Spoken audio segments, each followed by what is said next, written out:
Welcome to your reset with Christiane Piano, where the purpose is to support you in releasing all that you are not, so the truth of who you really are can emerge. This is accomplished through working with the body-mind from an ontological perspective. We use various modalities to support you in supporting yourself exactly where you are, so that you may return to an experience of wholeness and ease, moment by moment. Deep reflection is one of the greatest tools through which to do this. To take a moment, to pause, assess, reflect, and literally and figuratively reset, come back to center, and move back into your one and precious life with increased clarity and purpose.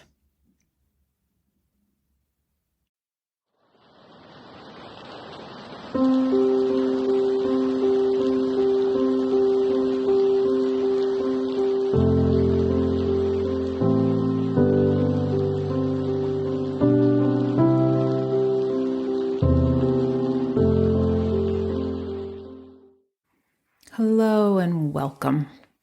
I'm Christiane Piano, and this week's episode is a reflection on patience. As we're in the spring season, a time of growth and renewal, I've been looking to nature for inspiration. I've been personally reminded that nature has its own timeline, and nothing is rushed. On my daily walks, I've observed the change in nature all around me. Birds singing in the skies or perched on branches, trees blossoming, others with buds and some still barren. The smell of fresh cut grass, the sounds of children playing outside, and the warmth of the sun on my skin.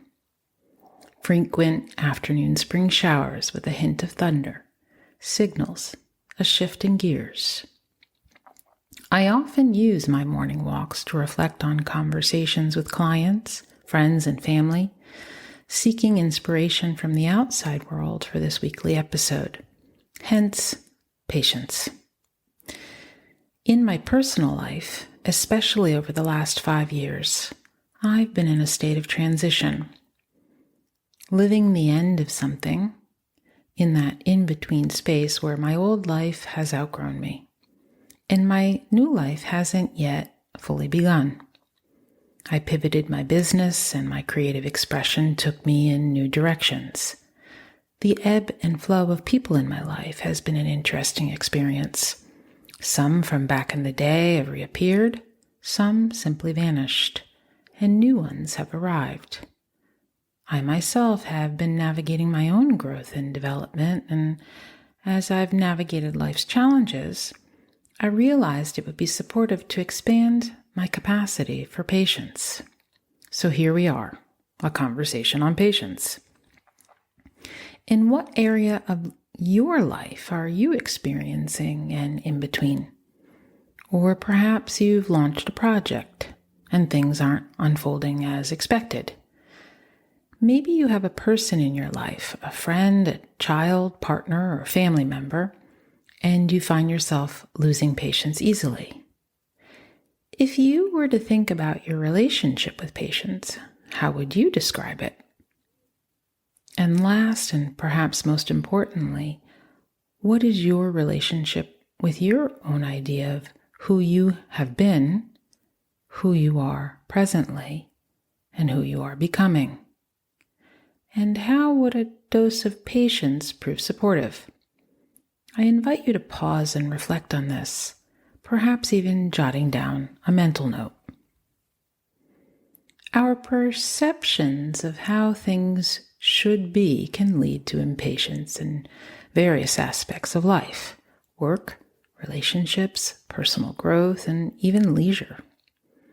This impatience extends beyond mere time constraints, affecting our ability to appreciate everyday moments, and learn from life's challenges. We often move too quickly to recognize the subtle joys of daily living and are too rushed to learn from necessary hardships. As Ralph Waldo Emerson wisely noted, adopt the pace of nature. Her secret is patience. The pursuit of unattainable perfection can hinder our ability to appreciate the present moment, leading to dissatisfaction. Instead of striving for an imagined better, finding contentment in what we currently possess fosters a more peaceful existence. This is where patience becomes crucial. A constant drive for improvement can result in melancholy, frustration, and exhaustion. Since desires are transient, the relentless pursuit of better leaves us perpetually feeling like we haven't arrived, creating a cycle of dissatisfaction. When we feel inadequate for not meeting our own expectations, impatience and resentment can arise, directed both inwardly and outwardly. It's rare to observe a composed, healthy individual who is also impatient. Impatience often carries undertones of anger and envy.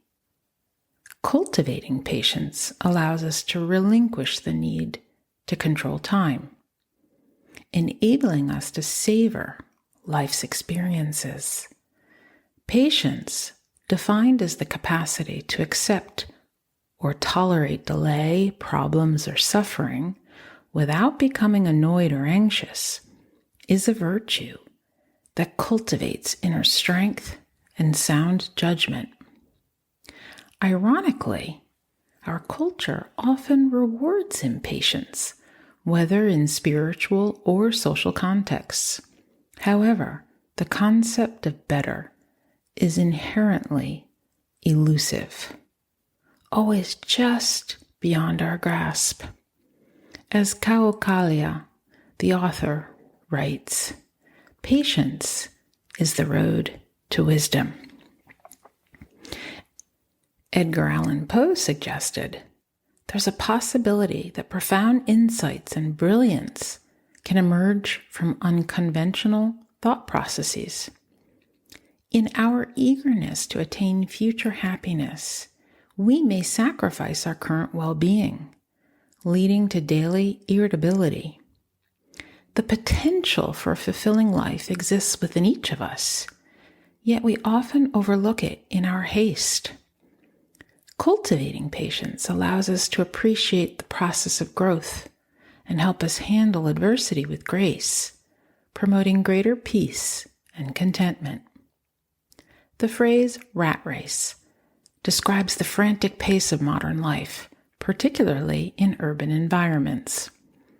While the literal image of racing rats may be uncommon, the observation of humans engaged in a similar hurried pursuit is widespread. With patience, we focus on the present moment, accepting that life's timeline may differ from our own. While patience might not always give us what we want immediately, it allows us to remain calm, peaceful, and content regardless of the circumstances. Another crucial aspect of patience is gratitude. Instead of fixating on what we desire right now, we can focus on being grateful for what we already have, fostering contentment and appreciation. Ralph Waldo Emerson, in his essay Success, highlighted the importance of patient persistence, which leads to emotional well-being and deeper enjoyment of daily life. He defined success as frequent laughter, the respect of thoughtful individuals, the affection of children, the appreciation of sincere critics, the ability to find beauty in the world, and the willingness to leave it a little better. Ultimately, he concluded, a successful life is rooted in connection and compassion, knowing that one's existence has positively impacted another. So this leads us to reflecting upon how patience impacts our body-mind, the interconnectedness of our physical and mental states. When we are impatient, the body and mind are both affected. I invite you to remember an instance in which you experienced impatience. Impatience is a clue that we're in a state of resistance. There's something about how things are unfolding that has a knot in it. Something is that should not be, or something is not that should be. And this shows up in our thoughts, emotions, breathing patterns, postures. If you were to reflect on an area you were challenged in cultivating patience, what is the knot in your thought? Is there a presence of anger mixed with frustration? An interesting mix of anger, annoyance, and disappointment. Is there envy? In any case, what is most important is that you get clear on what is present in your experience. When you become aware of the experience of impatience, what do you notice occurs in your breathing, your posture, your general mood and outlook? Whenever we experience anything from a space of resistance to what actually is unfolding in reality, it supports us in returning to a balance of simply staying grounded in the here and now. What can prove supportive? Returning to the present moment. Grounding into your body proves supportive, as your body is where the present moment resides. And when you choose something to support yourself in grounding into your body, may it not be something that provides you an escape, but something that supports diffusing the energy of resistance. To illustrate this return to the present moment, I'd like to share a shift I personally experienced just the other day. It's twofold. To set up the context, I often go walking at different times of the day to break up the routine, as this supports adaptability and cultivation of curiosity. The light's different, the kinds and amount of people who are out and about change, as well as the temperature and that which is reflected back in nature. Just the other morning, I went out later than usual and was curious I would run into a woman who has become my hero, a source of inspiration, if you will. She has to be in her late 80s, perhaps even 90s. I see her walking with her caretaker, pushing the handles of her wheelchair, taking small steps. She occasionally stops and holds on to the railing on the side of the lake, looking out at the panorama. Originally, what caught my attention was the deep care and connection between this woman and her caretaker. Over time, we naturally began to say buongiorno with big smiles upon meeting. The other day, hoping to see her, I spotted her ahead of me, ambling along so gracefully and courageously, taking her time. As I passed, I turned around, and as our eyes connected, a huge smile formed across her face and mine, and a resounding buongiorno emerged from both of us. I waved, took a few steps ahead, and then turned back and stated, "You are my hero." She and her caretaker laughed, and as I walked further, I felt a surge of warmth and happiness that naturally arises from the simplicity and beauty of human connection. I do plan to have a conversation with this woman and listen to her story, her wisdom, and where she finds the courage to continue to move, walk, and be out in the world at her ripe age. On days I feel lazy, uninspired, sad, or unmotivated, I think of her, and that gets me out the door. Okay, now to the second part. Shortly after this life-giving encounter, I was walking in front of the airplane hangar and saw a little boy walking. I had the opportunity to witness him turn wide-eyed and state, "So big, Mama, so big." the excitement of seeing seaplanes and being in the wonderment of the world. I smiled and thought, well, this day is going to be fantastic, no matter what comes. I received a much-needed reminder that the most important things in life are actually so simple, and the gift of these unexpected encounters left me feeling light and with a spring in my step. So why do I share this with you? Well, this is what I mean about inviting a shift out of impatience. Dive into the outer world or the inner world and allow experiences to show up that remind you that all as is absolutely perfect.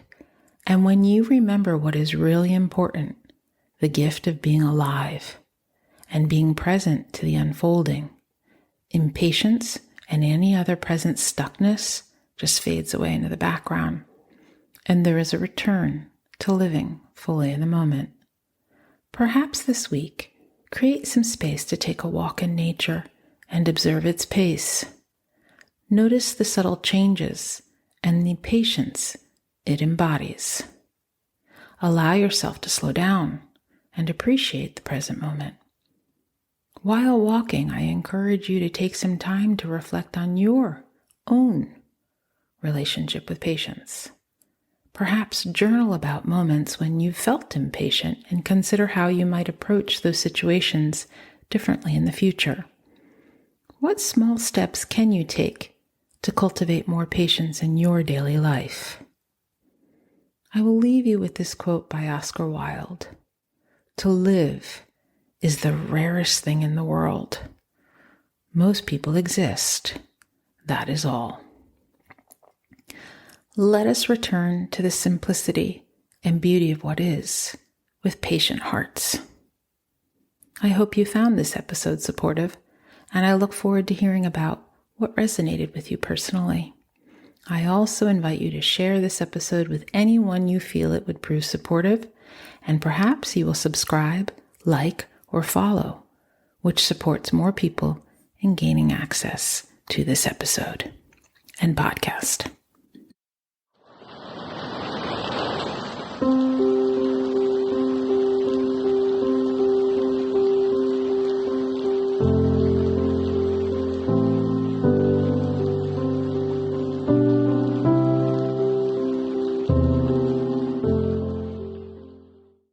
I invite you to join me and a fabulous group of people for a brand new body-mind well-being series, Pleasure. Do you feel overwhelmed by the constant demands of modern life? Is your mind a whirlwind of obligations and endless to-do lists? Are you longing for a sense of calm and joy amidst the chaos? We'll be working to create a balance in work, play, and love, a perfect experience and practice for the spring season. We begin on Sunday, April 27th. Feel free to reach out with any questions, and I hope to see you there.